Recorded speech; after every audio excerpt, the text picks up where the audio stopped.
बहुत स्वागत है आप सभी का नेटवर्क 10 देखने। मैं हूं आपके साथ सिमरन पटेल।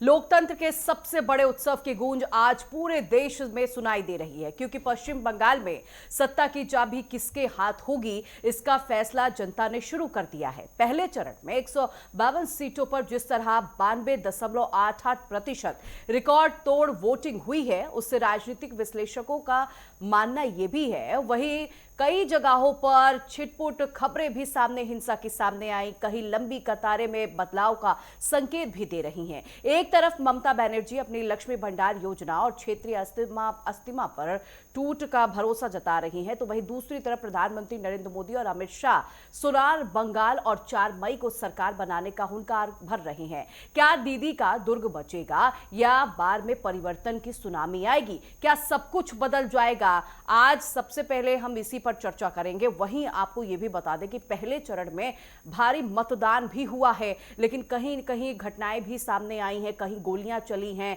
कहीं पथराव हुआ है। तो देखना यह होगा कि पहले चरण के मतदान के बाद जो है जनता किससे वोट करेगी दूसरे चरण में। ये जो भारी भरकम वोटिंग हुई है, क्या इससे फायदा टीएमसी को मिलेगा या बीजेपी को मिलेगा, ये भी कई बड़े सवाल है। क्योंकि इससे पहले आपको बता दें कि 2011 से टीएमसी जो है सत्ता में है, और जब जब सत्ता में रहते हुई टीएमसी अपने चीजों को आगे लेकर आई है, अपनी योजनाओं को आगे लेकर आई है, महिलाओं ने बढ़ चढ़ के टीएमसी को वोट किया है। क्योंकि इस बार पश्चिम बंगाल में चुनाव प्रचार करते हुए अमित शाह ने साफ तौर पर कहा कि इस बार जो है बंगाल की जनता जो है बीजेपी को चुन रही है। और ये जो तस्वीरें आप देख रहे हैं, झालमुड़ी खाते हुए प्रधानमंत्री नरेंद्र मोदी नजर आए थे, जिसके बाद जो है ट्रेंड भी शुरू हो गया। तो 4 मई को दीदी गई, इसका नारा भले ही बीजेपी की तरफ से दिया जा रहा हो, लेकिन पश्चिम बंगाल का इतिहास है कि जब जब मतदान जो है बम्पर होता है पश्चिम बंगाल में, तब तब सत्ता परिवर्तन होता है। तो इस बार क्या बीजेपी की सरकार बनेगी या फिर से टीएमसी वापस आएगी? ऐसे कई सवाल हैं। आज इसी पर हम चर्चा भी करेंगे कि कौन इस बार सत्ता में आएगा, कौन नहीं आएगा। और बहुत सारे ऐसे मुद्दे भी रहे हैं, भ्रष्टाचार, महिलाओं पर जिस तरह हिंसा हो रही है, महिला सुरक्षा को लेकर तमाम ऐसे मुद्दे रहे हैं जिस पर जनता जो है काफी आक्रोशित भी नजर आई है। और हमारे साथ वरिष्ठ पत्रकार अमिताभ कुमार जी जुड़ रहे हैं। अमिताभ जी, 2011 से इतिहास उठाकर अगर देख लिया जाए 2022 तक जितने बार वोटिंग प्रतिशत में बढ़ोतरी दर्ज की गई है, सत्ता परिवर्तन बंगाल में दर्ज किया गया है, तो सर आपको क्या लग रहा है, क्या टीएमसी फिर से वापसी आ रही है या फिर जिस तरह बीजेपी की तरफ से कहा जा रहा है कि 4 मई दीदी गई, ये वाला फॉर्मूला लागू होगा? जी, इस बार के जो चांसेस तो हैं वो तो जी। ऐसा लग रहा है कि सत्ता परिवर्तन होने जा रहा है। एक मिजाज नजर आ रहा है, हालांकि टक्कर होगी ऐसा माना जा रहा है, लेकिन जो परिस्थितियां हैं और जो चीजें होती हुई दिख रही हैं जमीन पे, जो स्थितियां हैं, उन सब चीजों को देख के कहा जा सकता है जी। कि 4 तारीख को सत्ता परिवर्तन की लहर जो है हम्म। वो दिखेगी सबको। अभी नहीं दिख रही है, जी। लोग थोड़े चुप हैं, हम्म। बहुत कम जगहों पे बोल रहे हैं, लेकिन बहुत से ऐसे कारण हैं, एसआईआर से लेकर बांग्लादेश की जो स्थितियां रही हैं, जी। जी। फिर जिस तरीके से दीदी जो है पिछले 1-2 साल से लगातार उनके परफॉर्मेंस को लेकर के बहुत शिकायतें रही हैं। महिलाओं की सुरक्षा का विषय रहा है, रोजगार का विषय रहा है, गुंडागर्दी जिस तरीके से वहां पे टीएमसी के कार्यकर्ता करते रहे हैं, जी। उन चीजों को लेकर के बहुत सारा कुछ जो है एक साथ जमा हो गया है। और अब लग रहा है कि वहां की आम जनता सचमुच चाह रही है कि एक परिवर्तन हो। ये बहुत स्पष्ट नजर आ रहा है। बिल्कुल बिल्कुल। देखिए, परिवर्तन जो हो जनता मांग भी कर रही है, और इसे लेकर बीजेपी कहती हुई भी नजर आ रही है कि जनता जो है बदलाव के मूड में है। लेकिन अमिताभ सर, मैं आपसे ये समझना चाहूंगी, जैसे अपने शुरुआती में ही मैंने कहा कि 2011 से अगर आंकड़े निकाल लिया जाए कि जब जब मतदान भरपूर हुआ है तब तक सत्ता परिवर्तित हुई है, तो क्या लग रहा है जो ये उत्सव मनाया जा रहा है पहले चरण का कि भारी बहुमत यहां पर मतदान किया जाए गया है, इससे क्या बीजेपी को फायदा मिलेगा? ऐसा लग रहा है, हमें भी लग रहा है कि जो भारी मतदान हुआ है इसका फायदा बीजेपी को मिलेगा। जी। क्योंकि इस बार एक कारण ये भी है जी। कि आम लोगों ने मतदान किया है। क्योंकि पिछले कई चुनावों में ऐसा भी होता था जी। कि जो टीएमसी के जो गुंडे होते थे मोहल्लों में, जो वहां पे काबिज रहते हैं, वो लोगों को वोट नहीं देने देते थे। और एसआईआर की वजह से बहुत सारे ऐसे लोग जिनका वोट खत्म हो गया, जो नहीं है, जिंदा नहीं है, बाहर चले गए हैं, जी जी। उनका भी वोट जो पड़ जाता था हम्म वो इस बार नहीं हो पाया है। हम्म। बहुत से लोगों का वोट खत्म भी हो गया जो नहीं है जिंदा, और जो बाहर हैं, मतलब जो लोग नहीं हैं, जी उनका वोट कोई और डाल देता था, वैसा जी नहीं जी। हुआ है, बल्कि बाहर से लोग गए हैं और हम्म उन्होंने खुद वोट डाला है। हम्म लोगों ने भी हिम्मत दिखाई है, वो मतदान केंद्र पर आए हैं। हम्म हालांकि अभी भी धमकाने की बहुत सारी घटनाएं सामने आई हैं हम्म कि रात में गलियों में मोहल्लों में जाकर धमकाया गया है। हम्म। लेकिन पहले जिस तरीके से मतदान केंद्र पे भी वो काबिज होते थे, गलियों में काबिज होते थे, जी। लोगों को जाने नहीं देते थे, हम्म। जिनका पता होता था कि दूसरे पक्ष को वोट करने वाले हैं, वहां बम वम फोड़ देते थे या बम वम रख दिया करते थे। जी। तो उन सब चीजों से काफी मुक्ति मिली है। हम्म तो ये सब चीजें कहीं ना कहीं अल्टीमेटली लोगों के मन में भी एक जो है गुस्सा पैदा करती है। तो उन सब चीजों को देख करके आप देखेंगे तो इस बार जी। मुझे लग रहा है कि बहुत अच्छे, मतलब मतों से, हम्म। अच्छी सीटों से भारतीय जनता पार्टी दर्ज करने जा रही है। पश्चिम बंगाल में ये साफ साफ नजर आ रहा है। महिलाओं के बयान, पहले महिलाएं जो हैं जी। बोलती भी नहीं थी जरा भी, हम्म लेकिन अभी कई जगह उन्होंने इशारा किया है कि हमें बदलाव चाहिए, हम्म। हमें सुरक्षा की जरूरत है, हमें शांति की जरूरत है। ये उन्होंने महसूस किया है। जी जी। बिल्कुल बिल्कुल अमिताभ सर, बिल्कुल आप सही कह रहे हैं। अमिताभ सर, मैं आपसे ये भी समझना चाहूंगी कि जिस तरह हमने देखा मतदान के दिन बीजेपी प्रत्याशी शुभेंदु अधिकारी को दौड़ा दौड़ा कर पीटा गया, जो कि मुझे ऐसा लगता है कि किसी भी राज्य में अभी तक ऐसी तस्वीरें निकलकर सामने नहीं आई। क्या इसका फायदा भी बीजेपी ही ले जाएगी क्या? क्योंकि बीजेपी ने साफ तौर पर कहा कि हमारे जिस तरह प्रत्याशी को मारा गया, ये दर्शाता है कि टीएमसी के गुंडे हैं। जिस बात का लेकर लगातार हम जिक्र कर रहे थे कि टीएमसी के गुंडे जो है चुनाव को प्रभावित करेंगे, क्या इसका भी फायदा कहीं ना कहीं बीजेपी को ही मिल जाएगा सर? नेचुरली कम से कम जो समर्थक हम्म हैं उनमें तो जरूर निश्चित रूप से भाव उठेगा, वो ज्यादा मेहनत करेंगे, हम्म। ज्यादा लोगों को अपने साथ जोड़ने की कोशिश करेंगे। और कोई भी इस तरीके से अनावश्यक मारपीट की घटना, ये समझ जाते हैं जी। कि जो मारपीट कर रहा है वो लोकतांत्रिक व्यक्ति नहीं है, हम्म। और ये पर्व जो है लोकतंत्र का है। जी। तो जो तानाशाही दिखाने लगता है, कहीं ना कहीं जनता उसके खिलाफ होने लगती है। भारतीय जनता पार्टी के अंदर एक इनबिल्ट सेंस है जनतंत्र की, लोकतंत्र की, गणतंत्र जी। की। क्योंकि आपको जानकारी है कि गणतंत्र जो है हम्म भारत भूमि से ही पैदा हुआ था। हम्म। बाकी दुनिया ने बहुत बाद में समझा था इस चीज को लेके।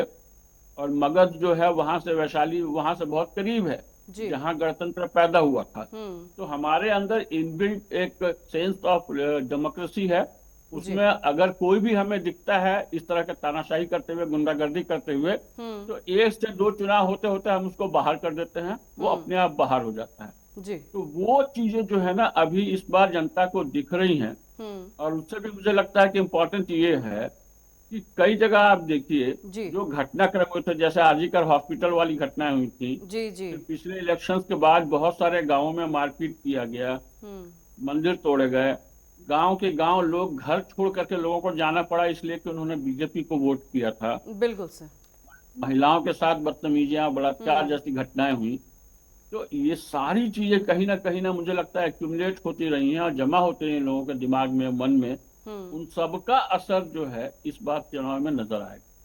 बिल्कुल। और देखिए ये उम्मीद भी जताई जा रही है अमिताभ सर, क्योंकि साफ तौर पर देखने को भी मिला था कि इस बार परिवर्तन की लहर जो है साफ तौर पर देखने को मिली, क्योंकि जब प्रधानमंत्री नरेंद्र मोदी या मुख्यमंत्री योगी आदित्यनाथ, गृह मंत्री अमित शाह जब भी चुनाव प्रचार में पहुंचते थे तो हमने देखा बेखौफ होकर जो समर्थक थे वो पहुंच रहे थे, उन्हें किसी का डर नहीं था।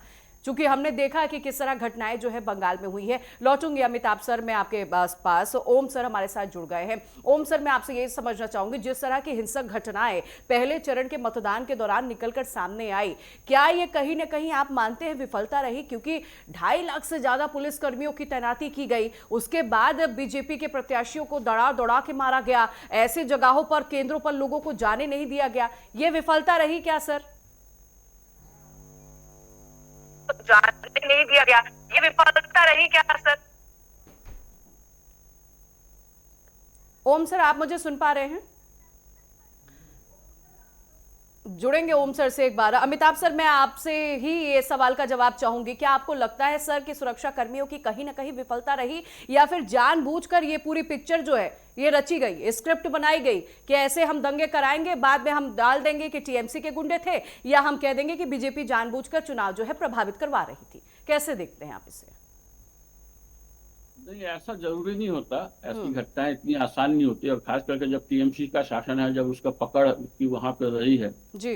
तो कोई और पार्टी ऐसी नौटंकी कर ले ऐसा संभव नहीं है। टीएमसी भले कर ले। हम्म। और नौटंकी ड्रामा जो होती है ना, वो ड्रामा जो है वो लोगों को समझ में आता है। देखिए, बहुत ज्यादा अंतर नहीं पड़ता लोगों को, वो देख रहे होते हैं, उनको पता होता है जी। कि ड्रामा हो रहा है। भारतीय जनता ऐसे आपको लगता है कि भावनाओं में बह के कई बार वो वोट कर देती है, लेकिन इसके लिए उसको मूर्ख समझें, ऐसा नहीं होता है। वो बहुत सारी चीजों को पकड़ लेती है। जी। इस मामले में मुझे लगता है दुनिया में कहीं भी इस ढंग से लोकतांत्रिक प्रक्रिया का निर्वहन नहीं हो पाता है जिस ढंग से भारत में हो पाता है। यहाँ बहुत कम आपने देखा होगा जी कि एकदम से तानाशाह चल जाए।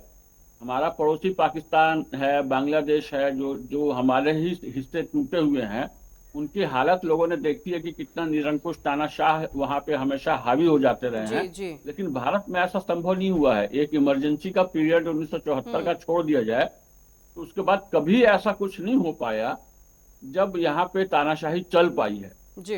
प्रदेशों में थोड़ा बहुत लोग कर लेते हैं, लेकिन जनता बहुत जल्दी उठा के फेंक देती है और किसी नौटंकी को बर्दाश्त नहीं करती है यहाँ की जनता।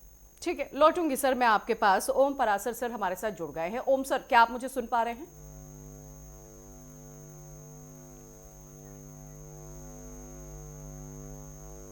तो लग रहा है मेरी आवाज उन तक नहीं पहुंच पा रही, उनसे जुड़ने की कोशिश करेंगे। अब अमिताभ सर, मैं आपसे ही अब आगे का सवाल लेना चाहूंगी और समझना ये भी चाहूंगी कि हमने कई बार ये देखा है कि एम फैक्टर, पहले तो लोग समझते हैं एम से मुस्लिम और फिर एम से महिला समझते हैं, लेकिन बात अगर टीएमसी की जाए तो ये किसी से छुपा नहीं है कि महिलाएं जो है बढ़ चढ़ के टीएमसी को वोट देती हैं।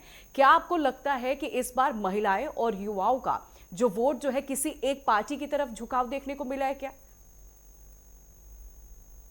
देखिए, महिलाएं बहुत महत्वपूर्ण है जी। और लगभग आधा वोट जो है महिलाओं का ही होता है। तो हर पार्टी उनको निभाने की कोशिश करती है, लेकिन महिलाओं की उम्मीद भी तो होती है सरकार से। इस मामले में जिस ढंग से टीएमसी फेल हुई है पिछले 5 सालों में, जिस ढंग से महिलाओं का साथ अपमान हुआ है ना, जिस ढंग से उनको नुकसान झेलना पड़ा है, कहीं ना कहीं ये चीज उनको टीएमसी से दूर ले जाती है। कुछ जो फ्री बीज जिनको कहते हैं कि महीने में 1,500 रुपया मिलता है या 1,000 रुपया मिलता है, इस तरह की चीजें या कोई और सुविधाएं मिलती है, उनको लेकर के भी असर पड़ता है। लेकिन महिलाओं का अपमान पूरे समाज को दुख देता है, हर घर को दुख देता है। वो बहुत हुआ है बंगाल में। इनके जो गुंडे बदमाश रहे हैं, उन्होंने महिलाओं के साथ बहुत बदतमीजियां की हैं, और मुझे लगता है कहीं ना कहीं वो चीज जो है इस इलेक्शन में असर डाल रही है। और भारतीय जनता पार्टी ने खुल करके इस बात को कहा है कि हम जो है महिलाओं की सुरक्षा करेंगे, महिलाओं को हम 3,000 रुपया देंगे। तो कहीं ना कहीं उस बात को टीएमसी जो फायदे दे रही है उसको काउंटर करने के लिए इन्होंने भी अपनी चालें चली हैं। तो उसका भी कुछ असर महिलाओं के ऊपर पड़ना चाहिए। महिलाओं का असर तो है। और जो एम फैक्टर आपने कहा, मुस्लिम वाला फैक्टर, तो कोशिश तो यही भाजपा की रही है कि हिंदू मुसलमान वाला मसला वहां बन जाए। तो क्या अमिताभ सर कामयाब होगी क्या बीजेपी? क्योंकि जितने भी मुस्लिम हैं वो टीएमसी को ही वोट करते हैं। ये तो सत्य है, हमेशा सत्य है कि मुस्लिम वोट जो है वो टीएमसी को ही जाता रहा है। देश के किसी हिस्से में बीजेपी को मुस्लिम वोट 2-4% मिल जाते हो तो मिल जाते हो, लेकिन उसकी कोई गुंजाइश नहीं होती है, क्योंकि उनका अपना हिसाब किताब अलग है और बड़ा ही संगठित उनका जो वोटिंग पैटर्न रहता है। इसलिए बहुत सारे दल ऐसे जो हैं, कांग्रेस वगैरह, समाजवादी पार्टी, टीएमसी जैसे लोग हैं, वो उनको पकड़े रहते हैं। उनको पता है कि ये एकमुश्त हमारी तरफ आएंगे, और दूसरी तरफ जो हिंदू समाज है उसको तोड़ने की कोशिश करते रहते हैं जातियों में। तो इस चीज को अब हिंदू समाज समझने लगा है। और इस बार खास करके जो बांग्लादेश में जो कुछ हुआ है ना, क्योंकि ये लोग एक बात को हमेशा समझाते रहते थे, एक आवरण जो चढ़ाते थे कि बंग संस्कृति है, कि बंग संस्कृति के खिलाफ नहीं जाएगा चाहे वो मुसलमान हो। लेकिन बांग्लादेश में ये चीज देखने में आई है कि अब वो हिंदुओं को नहीं बर्दाश्त करने को तैयार हैं। जी जिस ढंग से वहां मंदिरों को तोड़ा गया, महिलाओं का अपमान किया गया, बलात्कार की घटनाएं हुई। दूसरी बात, जिस तरीके से वो अपने देश में भी, जी पश्चिम बंगाल में महिलाओं के साथ अपमानजनक व्यवहार मुस्लिम समाज ने किया बहुत सारे क्षेत्रों में, हम्म क्योंकि टीएमसी के गुंडों में बड़ी संख्या उनकी है जो जी पूरे मोहल्लों पे दबदबा, गांवों पे दबदबा रखते हैं। हम्म और ऐसी ऐसी घटनाएं, आपको तो याद होगा कैसी कैसी घटनाएं हैं कि महिलाओं को जबरदस्ती कहते थे कि रात में मेरे पास आओ, काम करने के बहाने बुलाते थे और उनका अपमान करते थे। जी तो जी वो सारी चीजें कहीं ना कहीं महिलाओं के मन में बैठी हुई हैं कि इन लोगों के साथ हमारा जीवन भी नहीं सुरक्षित है, इज्जत भी नहीं सुरक्षित है। तो वो सारी चीजें जो है कहीं ना कहीं वोटिंग पैटर्न में फर्क डालेंगी और वो नजर बिल्कुल आएगा। बिल्कुल। देखिए सर, फर्क जो है वो तो डालेंगे ही और तस्वीरें भी साफ हो जाएंगी। और हमने देखा भी था, मौजूदा मुख्यमंत्री ममता बनर्जी ने साफ तौर पर कहा था, जब महिलाओं पर किसी तरह की हिंसा होती थी या रेप होती थी, हमने देखा हॉस्पिटल में किस तरह की घटना हुई, तो उन्होंने साफ तौर पर कहा कि इतनी रात को निकलने की जरूरत क्या है। तो महिलाएं भी इसका हिसाब करेंगी और वोट के जरिए करेंगे। अमिताभ सर, मुझे ये भी बताइएगा कि ममता बनर्जी की जो योजना है, लक्ष्मी भंडार योजना, उन्होंने कहा कि 500 की रकम बढ़ाई जाएगी, अन्य अन्य वर्गों को ये रकम बढ़ाकर दी जाएगी। उसके मुकाबले बीजेपी ने कह दिया कि भाई हम महिलाओं की किसी जात नहीं देखेंगे, कोई ओबीसी है, कोई एसटी है, कोई जर्नल है, हम सभी को 3,000 रुपए देंगे और अगर हम सत्ता में आते हैं तो फ्री बस सेवा भी देंगे, वही दिल्ली वाला मॉडल। तो क्या ये ज्यादा प्रभावित होगा? महिलाएं भी अब समझ रही हैं कि जो हमारे हक के लिए बात करेगा हम उन्हें ही चुनेंगे, क्योंकि हमने देखा है चाहे बिहार हो चाहे दिल्ली हो, महिलाएं बढ़ चढ़ के हिस्सा ली हैं और महिलाओं ने जीत भी दर्ज कराई है। देखिए, हक और सुविधाएं तो सबको पसंद है, लेकिन इज्जत भी एक चीज होती है। आदमी होने का मतलब होता है आत्मसम्मान जो है जी जी वो हमेशा सबसे महत्वपूर्ण होता है। बहुत मजबूरी में हम अपमान झेल सकते हैं, जी लेकिन सामान्य जीवन में भी अगर हमको लगातार अपमान का सहारा अपमान झेलना पड़ेगा तो कोई सामने वाला कितना भी हमको पैसा दे, हम अपमान झेलने को नहीं तैयार होते। बिल्कुल। और महिलाओं के लिए ये बड़ी चीज है, क्योंकि एक महिला का अपमान उसके पूरे परिवार का अपमान होता है। जी, एक आदमी का नहीं होता है, पूरे परिवार का अपमान होता है। पूरा परिवार उस समाज में हमेशा लाइफ लॉन्ग अपमानित महसूस करता है। तो उस चीज को नहीं संभाल पाई, महिलाओं के सम्मान की रक्षा नहीं कर पाई। गुंडों को इन्होंने बचाया, अपराधियों को, बलात्कारियों को इन्होंने बचाने की कोशिश की। जी जब तक केंद्र का हस्तक्षेप नहीं हुआ, इन्होंने उन्हें बचाया। तो ये चीज कहीं ना कहीं एक संदेश देती है महिलाओं को कि भाई ये जो सरकार है इसमें हमारे न्याय हमें नहीं मिलेगा। तो न्याय की जो अनुपस्थिति है ना, जी जी वो सबको डराती है, पूरे समाज को, पूरे हर व्यक्ति को डराती है। अगर न्याय अनुपस्थित होता है तो उस अन्याय को, उस अनुपस्थिति को, न्याय की अनुपस्थिति को महसूस किया है लोगों ने। तो इस सरकार के लिए वो खतरनाक बात है और मुझे लगता है कि वो असर इसमें निश्चित रूप से आने। बिल्कुल। और देखिए अमिताभ सर, ममता बनर्जी तो ये भी कह रही है ना कि ये जो बम्पर वोटिंग हुई है ये हमारे वजह से हुई है और लोगों ने एसआईआर के विरोध में जमकर बम्पर वोटिंग की है। और वहीं गृह मंत्री अमित शाह कह रहे हैं कि जिस तरह लगातार घटनाएं हो रही थी, महिलाओं पर अत्याचार हो रहा था, आए दिन उपद्रव हो रहा था, ममता सरकार से सब ऊब चुके हैं, ये बदलाव की वोटिंग है। हाँ, बदलाव की वोटिंग है, ये समझ में आया इसीलिए कि जब अभूतपूर्व वोटिंग हुआ, मतलब आजादी के बाद पहली बार इतनी बड़ी संख्या में लोग निकले और मतदान किया। और हम इस बात को मान सकते हैं कि इस बार जो है वो जो छापामारी वाला जो बात होती थी ना कि शाम 4 बजे के बाद सबका वोट मार लेते थे, वैसी स्थिति नहीं हुई। लोगों ने खुद जाकर मतदान किया है जी। इस वजह से ये बहुत महत्वपूर्ण हो गया है और ये संकेत देता है कि बदलाव की चाह जनता के अंदर है, इसलिए वो घरों से निकल कर आई है बाहर जी। और इस बात को हमेशा समझना चाहिए। इस चीज को हम लोग सेंस कर रहे थे काफी समय से, जनता नहीं चाह रही है अब जी। ठीक है, जो उनके प्रशंसक हैं, फॉलोअर्स हैं, वो नहीं करेंगे, लेकिन आम जनता में एक बहुत बड़ी संख्या फ्लोटिंग वोट की होती है। वो उस समय के हिसाब से कौन अच्छा है कौन बुरा है ये देख करके, उसका परफॉर्मेंस देख करके वोट करते हैं जी। उनके लिए कोई पार्टी बहुत महत्वपूर्ण नहीं होती, कोई आदमी महत्वपूर्ण नहीं होता। उनके लिए जीवन, समाज, हमारा विकास और देश की सुरक्षा, ये सारी चीजें मायने रखती हैं। उस लिहाज से अगर आप देखिएगा कि बीजेपी कहीं ना कहीं बीस पड़ रही है इन सारे मसलों पे, इसलिए ऐसा लग रहा है कि इस बार जो है जी भारतीय जनता पार्टी को वहां पे लोग चुनने जा रहे हैं।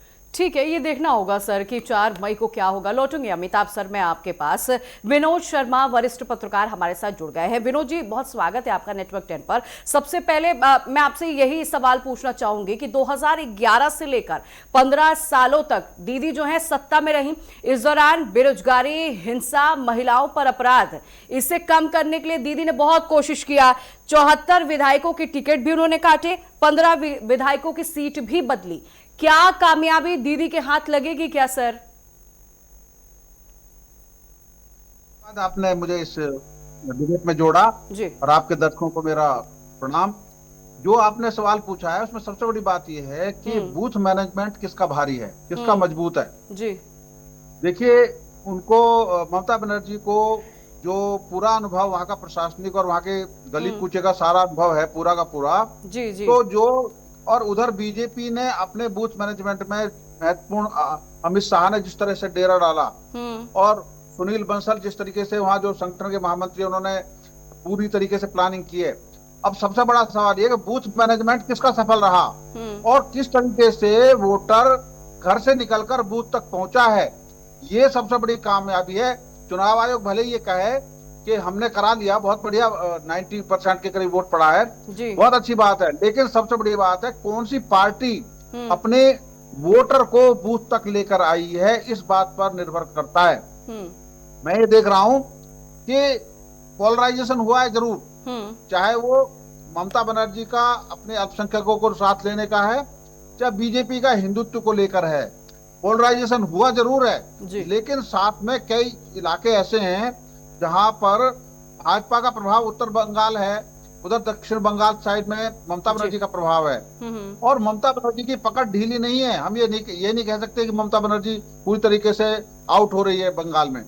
सबसे बड़ी बात यह है कि बीजेपी का जो बूथ मैनेजमेंट है कितना उसमें घुसपैठ कर पाएगा, ये इसी बात पर निर्भर करता है और यही बताएगा। और दूसरी बात, जो मुद्दे हैं, SIR वाला मुद्दा है, जैसे किसी एक परिवार के अगर 10 लोगों का वोट कटा और 10 लोग वोटर बचे, तो जो 10 बचे हैं वो किसको वोट देंगे, ये भी एक बड़ी बात है। दूसरी बात, एंटी इनकम्बेंसी फैक्टर महत्वपूर्ण है। सरकार को इतने दिन 2011 से 2026 15 साल हो गए हैं, तो जो एंटी इनकम्बेंसी फैक्टर है वो वोट किधर जाएगा।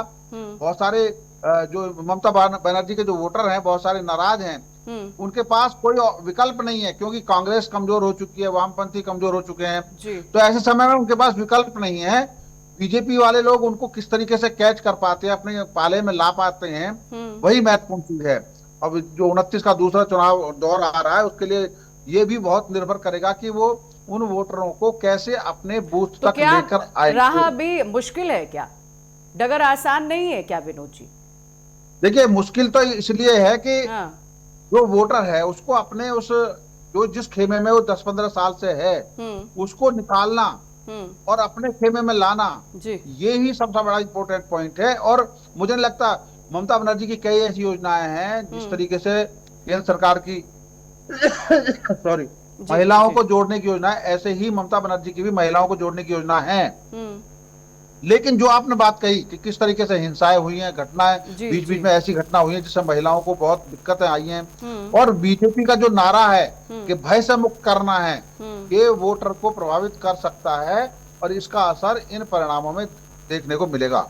जी बिल्कुल, देखिए भय से मुक्त करने के लिए बात जो है लगातार बीजेपी कर रही है। खुद मुख्यमंत्री योगी आदित्यनाथ ने कहा कि जिस तरह विकास हम उत्तर प्रदेश में कर रहे हैं वैसे ही मोदी सरकार जो है बंगाल में भी करेगी। ये तो देखना होगा कि विकास करने के लिए मौका जो है जनता बीजेपी को देगी या नहीं देगी। विनोद जी, आपसे मैं ये भी समझना चाहूंगी, क्या ग्रामीण और शहरी क्षेत्र में वोटर पैटर्न में क्या कोई बड़ा बदलाव आपको नजर आया क्या? देखिए, एक चीज बड़ी महत्वपूर्ण है जी, हम देख रहे हैं बहुत सारे राज्यों में डबल इंजन सरकार है। जहाँ केंद्र में जिसकी सरकार है उस उत्तर प्रदेश या जैसे दूसरे राज्य हैं वहां पे भाजपा की सरकार है। डबल इंजन सरकार होने की वजह से राज्य का विकास तेजी से होता है, योजनाएं तेजी से लागू होती हैं। केंद्र सरकार की जो योजनाएं हैं वो लास्ट व्यक्ति तक पहुंचने की जो योजना है, दीनदयाल उपाध्याय के जो योजना है वो कितनी कारगर तरीके से पहुंचा पाए हैं अब जैसे बार बार आरोप लग रहे हैं कि जो ममता बनर्जी है वो केंद्र सरकार की योजनाओं को आम आदमी तक नहीं पहुंचने दे रही है। जी जी अगर वोटर को ऐसा अनुभव होता है कि नहीं पहुंचने दे रही है तो जी। जाहिर सी बात है वो ममता बनर्जी से पलट के वो भाजपा की तरफ आएगी। ठीक है विनोद जी। अमिताभ सर, मैं आपसे समझना चाहूंगी, जिस तरह आप सुन रहे हैं विनोद जी कह रहे हैं कितना आसान भी नहीं है कि जनता को बीजेपी लुभा लेगी, क्योंकि 15 साल से सत्ता में ममता दीदी बैठी हैं। क्या आपको भी ऐसा लगता है क्या सर? नहीं, टक्कर तो देगी दीदी, इतनी मतलब उनकी पकड़ बहुत तगड़ी है, इसमें दो राय नहीं है। लेकिन जो जी। हर बार हो जाता था ना कि एक जो बूथों पे उनका कब्जा होता था उनके लोगों का, मैंने कई जगह तो दूसरे दलों का बूथ पे आदमी बैठने के लिए नहीं मिलता था। उन्हीं पता चलता था कि टीएमसी के कैडर का आदमी बैठा हुआ है, भारतीय जनता पार्टी का आदमी बन करके वहां जी। और फिर वो दोपहर के बाद जो है बैठ करके मनमानी किया करते। फिर वो बहुत सारे जो लुप्त लोग हैं जो चले गए हैं उनके वोट डाल लिया करते थे, लोगों को धमका लिया करते थे। तो उन सब चीजों पे बहुत अंतर पड़ा है जी। तो एक ढंग से बहुत ही रियलिस्टिक जो है वोटिंग जो है वो हमें देखने को मिलेगी। 4 तारीख को गिनती में समझ में आएगा। जी जी। और उम्मीद करते हैं कि बंगाल जो है बिहार की तरह, जिस तरह से बिहार में पहले बहुत हिंसा हुआ करती थी और बूथों पर कब्जा हुआ करता था, वो जो है खत्म हुआ। उसी तरह से बंगाल में भी ये पैटर्न जो है खत्म हो जाए और अब जो चुनाव हमेशा हुआ करेंगे वो सही तरीके से हुआ करे। एक हद तक माना जा रहा है कि ये चुनाव अच्छे ढंग से किए गए हैं। आज सुप्रीम कोर्ट ने भी इस बात के लिए शाबाशी दी है जी। निर्वाचन आयोग को कि आपने चुनाव बहुत बढ़िया ढंग से कराया है। तो उसका कहीं ना कहीं असर जो है आया हुआ है। बिल्कुल बिल्कुल अमिताभ सर, लेकिन उसका असर जो है मुझे नहीं लगता बंगाल में कहीं से देखने को मिला सर, क्योंकि जिस तरह की घटनाएं हुई वो सारी तस्वीरें जो है सभी के सामने हैं। बहरहाल अमिताभ सर आपका भी बहुत शुक्रिया, विनोद जी आपका भी धन्यवाद करूंगी हमारे साथ जुड़ने के लिए, बातचीत करने के लिए। और यहाँ रुकेंगे एक छोटे से ब्रेक के लिए।